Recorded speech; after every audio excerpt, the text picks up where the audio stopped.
Hello everyone. President Cyril Ramaphosa condemned the alleged intimidation by a group of around 100 protesters who gathered outside the private home of KZN Premier Nomusa on Friday evening. Welcoming the investigation into the incident, Ramaphosa said the group made their way to the Premier's private home under cover of darkness to intimidate the family. Ramaphosa wished Dube family well in the affirmation and the aftermath of the harassment and condemned the action in the strongest terms. The Bill of Rights in our Constitution affirms that everyone has inherent dignity and the right to have their dignity respected and protected, as well as the right to be free from all forms of violence from either public or private sources.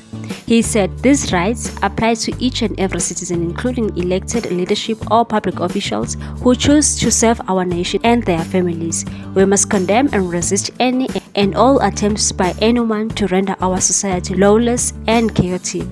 These rights must be respected even when people have legitimate issues to raise, and such issues must be raised through the channels that exist within our open democracy. The Embassy of Transport, Community and Safety Liaison Sipho Hlomuka said, "We will be taking steps to protect the rights of children and family members who should not be persecuted just because their parents hold public office.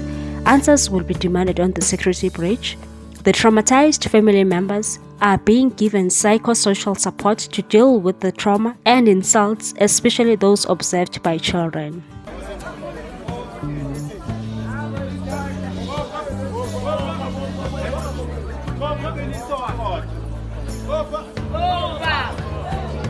What's your take on this one, people? Thanks for watching. Please subscribe for more news.